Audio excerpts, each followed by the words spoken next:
जो अभी हालत हो रखी है उस पर आप गौर करोगे तो भारतीय बाजार अभी मेक और ब्रेक लेवल पे खड़ा है, ये तो आपको ही पता है। लेकिन ये जो गिरावट हो रही है वो किस कारण से हो रही है, क्योंकि कोई ऐसी न्यूज़ नहीं है जिसकी वजह से भारतीय बाजारों में गिरावट देखने को मिली। ग्लोबली सेंटिमेंट भी फिर से पॉजिटिव होते हुए दिखाई दिए है। तो आखिर ये गिरावट हो किस वजह से रही है, तो आपको एक लास्ट में आंकड़ा दिख रहा होगा स्क्रीन पर, वो है FIS का मंथली आंकड़ा। आप यहाँ पे देखोगे तो आपको समझ में आएगा कि इस महीने ही करीब 62,126 करोड़ की सेलिंग FIS की तरफ से देखने को मिली है। और इस महीने जो सेलिंग हुई है काफ़ी ज़बरदस्त आंकड़ा है। कोरोना के बाद से ऐसा आंकड़ा अब देखने को मिला है। FIS लगातार सेलिंग ही करते हुए दिखाई दे रहे हैं। आज जिस प्रकार से गिरावट हुई है उससे फिर से लग रहा है कि FIS की आज भी सेलिंग में ही देखने को मिल जाएगी। तो इस प्रकार से FIS का आंकड़ा काफ़ी डराने वाला है और यह आंकड़े भारतीय बाज़ारों को काफ़ी ज़बरदस्त झटका भी देते हुए दिखाई दे रहे हैं। अब ये FIS की गिरावट कब थमेगी और कब जाके भारतीय बाज़ारों में रिवर्सल होगा वो कहना मुश्किल है। लेकिन फ़िलहाल जब तक भारतीय बाज़ार 24,800 24,900 का ये जोन नीचे की तरफ नहीं तोड़ते हैं तब तक हम मानेंगे कि भारतीय बाज़ारों में बॉटम बन चुका है। ये जो कंसोलिडेशन है वो एक हेल्थी कंसोलिडेशन है और इसके बाद जो तेज़ी आएगी बाज़ार को नए ऑल टाइम हाई तक लेकर जाएगी, ऐसा ही हम अभी के टाइम पे मान रहे हैं।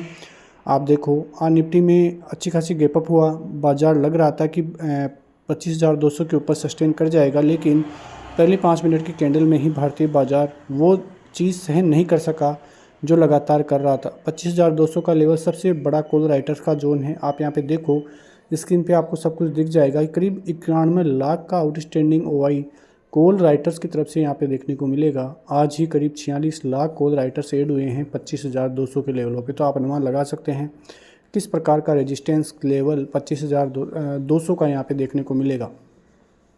उसके बाद आप यहाँ पे कॉल राइटर्स को देखोगे तो केवल 19 लाख कॉल राइटर्स ही 25,200 के लेवलों पे हैं और आज ज़्यादा कुछ एडिशन यहाँ पे देखने को नहीं मिला है। लेकिन 25,000 का लेवल काफ़ी इंपॉर्टेंट है पुट राइटर्स के लिए, क्योंकि यहाँ पे 60 लाख पोजीशनें देखने को मिल जाएगी। वहीं कॉल राइटर्स की भी 47 लाख पोजीशनें हैं, लेकिन 5 लाख पोजीशनें यहाँ से करती हुई दिखाई दी है पुट राइटर्स की तरफ से, जबकि 25,200 और 25,100 वाले ट्रांसफ़र हो रहे हैं 25,000 के लेवलों पे और वहाँ पे करीब 12 लाख की पोजीशनें बढ़ती हुई एड ऑन होती हुई आपको यहाँ पे दिखाई दे जाएगी। तो इस प्रकार से आप डेटा को देखोगे तो आपको समझ में आ रहा होगा कि किस प्रकार से भारतीय बाजारों के लिए 25,200 का जोन क्यों इम्पोर्टेंट है और 24,900 और 800 का जोन क्यों इम्पोर्टेंट है। क्योंकि इम्पोर्टेंस इसलिए भी बढ़ जाती है क्योंकि यहाँ से ऊपर या नीचे की दिशा तय होगी।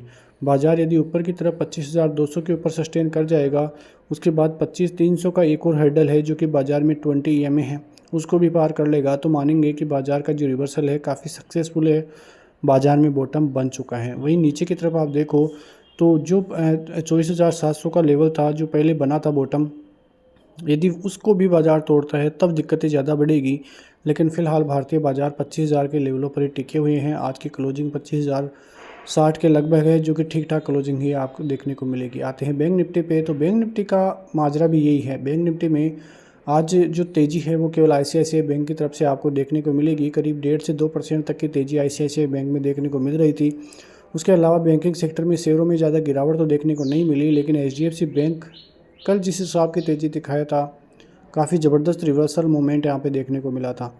अब धीरे धीरे सभी जो है चीज़ों 17 तारीख को इन्फोसिस के नतीजे आने वाले हैं तो उस पर भी नज़र रहेगी। तो जो अर्निंग सेशन है वो चालू हो चुका है। स्टॉक वाइज जो भी मोमेंटम है वो बाज़ार में अब बनता हुआ दिखाई देगा। तो यहाँ पे आप देखोगे तो सभी चीज़ें आपको क्लियर होती हुई नजर आएगी। अमेरिकी बाज़ारों की बात करें, अमेरिकी बाज़ारों की तरफ से ऐसी कोई न्यूज़ें नहीं है जिसकी वजह से उसका इम्पैक्ट भारतीय बाज़ारों पर देखने को मिले। अमेरिकी बाज़ारों में डेली लगभग ऑल टाइम हाई ही देखने को मिल रहे हैं और आज भी भारतीय बाज़ारों में गैप अप का यही कारण था कि अमेरिकी बाज़ारों की तरफ से बहुत पॉजिटिव संकेत आते हुए दिखाई दे रहे थे।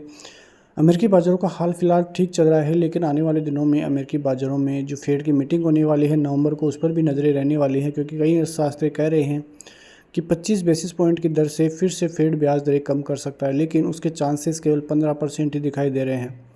लेकिन उसके अपोजिट जो 85% वाले हैं वो मान रहे हैं कि भारतीय अब जो अमेरिकी बाज़ार है वहाँ पर जो रेट कट है वो 25 बेसिस पॉइंट की तरफ से आना चाहिए। वहीं जो बड़ी अपडेट अभी आती हुई दिखाई दे रही है और आज ये अपडेट आ रही है कि 20 नवंबर को महाराष्ट्र में चुनाव होने वाले हैं। महाराष्ट्र का चुनाव का जो भारतीय शेयर बाज़ार है उससे क्यों रिलेटेड है, क्योंकि महाराष्ट्र में यदि चुनाव होते हैं और भारतीय जनता पार्टी की सीटें कम आती है तो फिर दिक्कतें बाज़ार को बनती हुई दिखाई दे सकती है। क्योंकि हरियाणा में चुनाव हुए थे तो आपने देखा था कि किस प्रकार से सेंटिमेंट बदलते हुए दिखाई दिए थे और भारतीय जनता पार्टी फिर से चुनावी जो है सरकार में आई थी और उसके बाद भारतीय बाज़ारों के लिए काफ़ी पॉजिटिव रुख वहाँ से बनते हुए दिखाई दिए। और इसी प्रकार यदि महाराष्ट्र में भी कुछ उलटफेर होता है भाजपा की तरफ से, भारतीय जनता पार्टी की सीटें अच्छी आती है तो फिर से मौका और मूड माहौल बनता हुआ फिर से नज़र आने वाला है। तो ये सभी चीज़ें भारतीय बाज़ारों के लिए काफ़ी कारगर है, क्योंकि वो चुनाव निश्चित करते हैं कि जो रुख है वो किस पार्टी की तरफ लोगों का ज़्यादा होता हुआ दिखाई दे रहा है।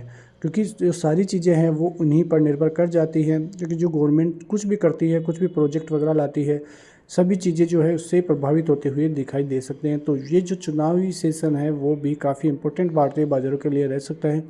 उसके अलावा अमेरिकी बाज़ारों में भी चुनाव होने हैं तो उस पर भी सभी की नज़रें रहने वाली हैं, क्योंकि यदि ट्रंप सरकार में आते हैं तो वो कई चीज़ों के लिए पॉजिटिव होगा बाज़ार के लिए, और यदि कमला हैरिस आती है तो बाज़ार के लिए थोड़ा नेगेटिव साबित होगा। लेकिन वो चुनाव थोड़े लेट हैं, यानी कि नवंबर में हैं, लगभग शायद 29 नवंबर को वो चुनाव है। तो उसके बाद जो है अमेरिकी बाज़ारों का नंबर भी आने वाला है कि क्या कुछ वहाँ पे होता है, तो उसका इम्पैक्ट भी सभी के ऊपर पड़ता हुआ दिखाई देगा। तो ये सभी चीज़ें भारतीय बाज़ारों के लिए काफ़ी इंपॉर्टेंट रहती हुई दिखाई देगी। उधर ज़्यादातर खबरें भारतीय बाज़ारों के लिए कोई नेगेटिव अभी तक तो नहीं है, लेकिन आने वाले दिनों में यदि नेगेटिव होती है तो फिर दिक्कतें भारतीय बाज़ारों को उठानी पड़ सकती हैं। लेकिन फ़िलहाल सभी चीज़ें पॉजिटिव मानकर ही हम बाज़ार में बैठे हैं। बॉटम जब तक बना हुआ है भारतीय बाज़ारों में तब तक हम सेलिंग का आंकड़ा जो है लेकर नहीं आएंगे। सेलिंग तब आएगी जब बाज़ार 24,700 से 800 900 का जोन नीचे की तरफ तोड़ेगा। जब तक ये लेवल सेफ है तब तक भारतीय बाज़ारों में कोई दिक्कत नहीं है। तो इसी खबरों के साथ मिलते हैं नेक्स्ट वीडियो में। तब तक के लिए नमस्कार। जय हिंद, जय भारत, वंदे मातरम।